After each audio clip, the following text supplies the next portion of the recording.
Olá, boa noite. Está no ar o Show Business, o mais tradicional talk show de negócios da TV brasileira.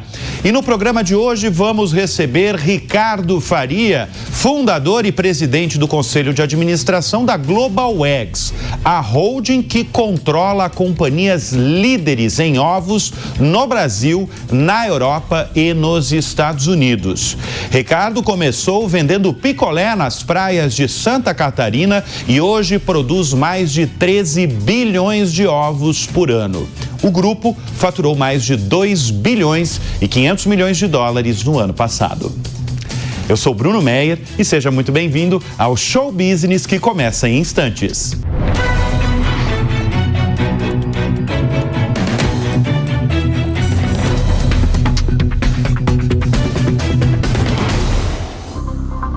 Ele é fluminense, criado em Santa Catarina e ficou conhecido como o Rei dos Ovos. Esse título veio por ser o fundador de uma potência global no assunto, com operações nos Estados Unidos, na Europa e no Brasil.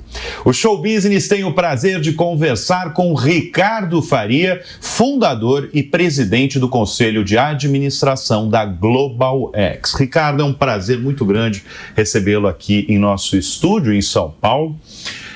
Você, Ricardo, produz 13 bilhões de ovos por ano e com a compra no ano passado de uma das maiores fornecedoras de ovos dos Estados Unidos, você se tornou o segundo maior produtor de ovos do mundo. Quando vem a liderança?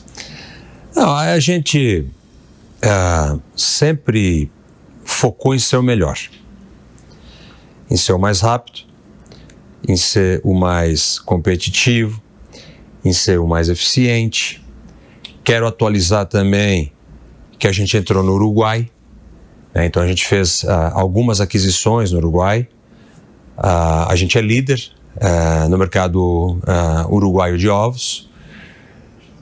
E você é líder em vários mercados. É verdade. Você é líder em quais mercados? A gente é líder na Espanha, disputa a liderança na Europa, né? A gente deve fechar o ano de 2026 como a empresa líder da Europa.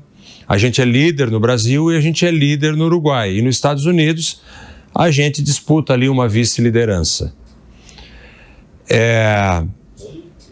A nossa visão de negócio ela é muito simples. Enquanto a gente for mais eficiente que o vizinho, a gente continua comprador, a gente continua uma empresa consolidadora. E para tal, é o espírito paranoico nosso de fazer negócio, de sempre estar querendo fazer algo um pouquinho mais barato, mais eficiente, de modo que a gente consiga sobressair em relação àquilo que a concorrência faz. Ou seja, nós mantermos e sermos uma empresa mais eficiente faz com que a gente seja uma empresa consolidadora. E é essa, né, sempre o nosso espírito. Quando a gente lá nos anos 2000 consolidou lavanderia no Brasil, justamente essa era a visão.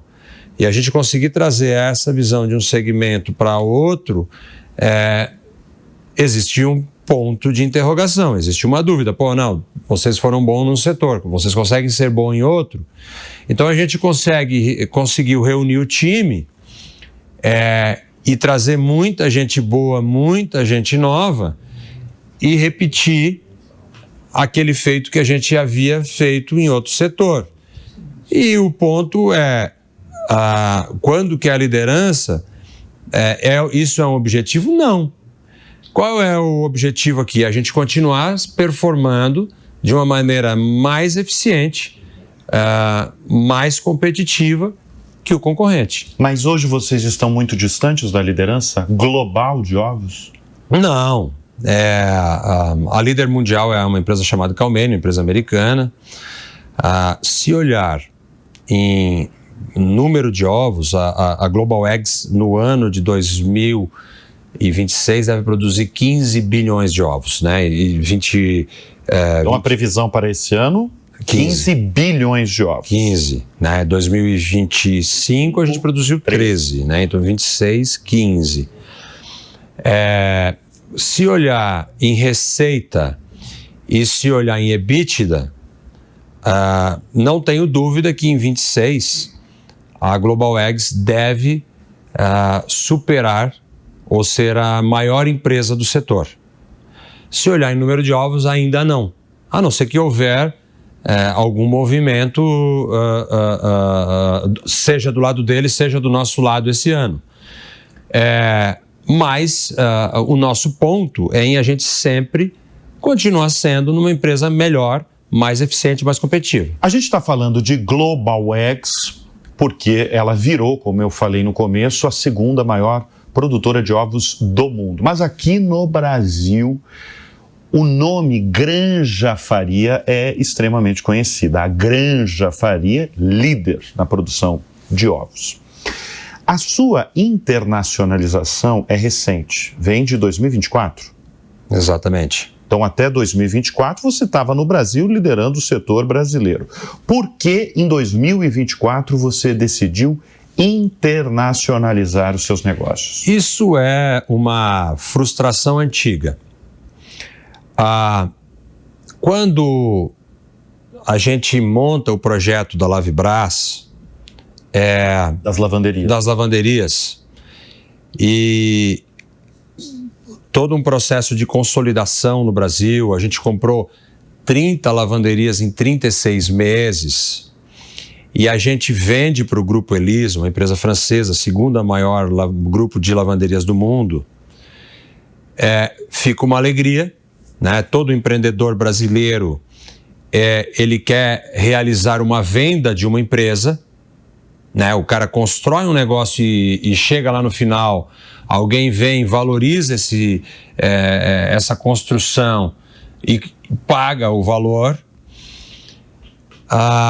mas fica a frustração da gente nunca ter feito um negócio grande fora do Brasil.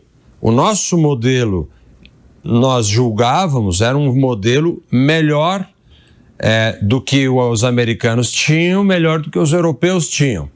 Mas, claro, eles eram muito maiores, estruturas de capitais muito mais sofisticadas, custo de capital muito mais baixo.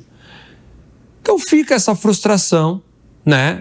Uma alegria por um lado, vendemos uma empresa maravilhosa, empresa líder, empresa super bem sucedida, empresa feita para durar, mas uma frustração da gente ter feito um projeto grande no Brasil e não grande no mundo. Quando eu venho com o projeto da Granja Faria aqui no Brasil, a partir de 2020, eu começo a pensar, cara, legal, a gente vai ser uma empresa bem sucedida no Brasil. Até naquela época a gente não era líder, né? Vinha a passos largos, crescendo mais do que a concorrência, mas definitivamente não era uma empresa ainda líder, em passos de. Então a gente começa a recrutar pessoas aqui no Brasil. O brasileiro é muito criativo, o brasileiro ele tem uma grande característica de se adaptar fácil, o brasileiro é flexível, o brasileiro é trabalhador. Então a gente começa agora, o brasileiro ele não é nômade, do tipo, tem uma oportunidade na Coreia do Sul, tem uma oportunidade no Japão, tem uma oportunidade na Austrália, uma oportunidade nos Estados Unidos, uma oportunidade na Europa. Não. Então a gente começa a trazer pessoas e parte da entrevista, né, de todas aquelas perguntas que a gente fazia era: se você precisar se mudar para a Arábia Saudita, você vai? Se você precisar se mudar para a Alemanha, você vai? Se você precisar se mudar para os Estados Unidos, você vai? Se a resposta fosse sim, era mais um check na contratação desse executivo. E pelo visto era muito determinante para a contratação. Claro, porque... Para a mudança, né? Claro, porque a gente queria levar pessoas para fora com o nosso DNA, com a nossa cultura, com os nossos valores, né? Porque contratar uma pessoa hoje e dizer que essa pessoa está inserida na cultura da companhia, isso não existe. Eu acho que pelo menos a gente tem que testar uns 3 anos a capacidade de entrega, a capacidade de resiliência, a capacidade de execução desse executivo. Então, a gente resolveu lá em 2020 preparar essa empresa para ser uma empresa internacional. Isso foi um ponto. E o ponto número 2, quando eu vendo a empresa lá em 2016, eu começo a mentalizar, poxa, quais são as minhas deficiências de fato fazer um negócio grande? Eu tinha deficiências e eu fui buscar soluções para essas deficiências. Qual que era a maior deficiência? A minha grande deficiência, eu tinha um instinto de como fazer, mas eu não tinha o framework de como que eu coloco isso num modelo e eu consigo não só eu fazer, mas eu consigo ensinar 10, 20, 30, 40 pessoas a fazer exatamente aquilo que eu faço. Então, eu tinha essa deficiência de fazer um negócio escalável grande, eu vou para fora e busco para aquele meu instinto o que eu chamo de framework. O que eu chamo de como que eu coloco isso de uma maneira estruturada, qual é a minha visão, qual é a nossa missão, em especial quais são os nossos valores e quais são os pontos principais que a gente vai utilizar no nosso modelo de gestão, e eu consigo multiplicar isso na cabeça de várias pessoas, de modo que várias pessoas consigam executar isso em vários lugares do mundo, à medida que a gente for achando as oportunidades corretas. Você está falando tudo isso porque também você tem executivos e CEOs em cada operação no mundo, né? Você tem executivo na Espanha, você tem um CEO nos Estados Unidos, você tem um CEO no Brasil, você vai formando e treinando profissionais. E não só treinando, você tem um programa de estímulo para esses executivos, né? Com participação societária, inclusive, né? Claro, a gente é um partnership. A nossa empresa é uma empresa que distribui ações, ou seja, quando a gente fala que um dos nossos valores é visão e atitude de dono, muitas empresas, elas fazem, espírito de dono, mas o controlador controla 100%. A gente não é assim. A nossa empresa é um partnership, ou seja, qualquer pessoa que entre na empresa, ela tem todas as condições de virar sócio, dependendo, obviamente, de um ponto, que é a meritocracia. O que é a meritocracia? É a entrega, é a capacidade de execução, é o resultado a qual essa pessoa devolve para a companhia. Então, hoje a gente de fato tem um CEO no Uruguai, um CEO no Brasil, um CEO na Europa, um CEO nos Estados Unidos. Que são todos esses CEOs da nossa companhia, são sócios, de verdade. Então, quando a gente fala visão e atitude de dono, ele é dono de verdade, né? Ele faz parte da sociedade, faz parte da companhia. Deixa eu chamar a atenção para a trajetória do Ricardo Faria, que para mim é considerada aí uma das mais grandiosas entre os empreendedores brasileiros, e aí eu levanto para você. Você começou vendendo picolé nas praias de Santa Catarina. Como um fluminense, Ricardo, criado em Santa Catarina, que vendeu picolé nas praias de Santa Catarina, levantou esse império global com um faturamento anual acima de 2 bilhões de dólares? Então, um pouco antes do picolé, eu já colhia laranja num sítio do meu pai no final de semana e vendia numa obra na frente da minha casa. Ou seja, você sempre teve o espírito vendedor. E empreendedor. Exato. Depois eu começo a catar jornal, papelão. Na época se lia jornal, né? Não tinha o aparelho celular aqui. Isso daqui também? Não tinha. E vendia para uma empresa de reciclagem. Aí, quando tinha 8 para 9, eu estruturo melhor a minha atividade empreendedora e pego um carrinho de picolé, faço um negócio lá com uma dessas empresas de picolé que ele bota lá 150 picolés por dia lá e tu sai vendendo e tu tem um FII ali em cada picolé que se vende. Ali eu descobri o seguinte, que para ganhar um salário mínimo, eu não precisava ter uma carteira assinada, por exemplo.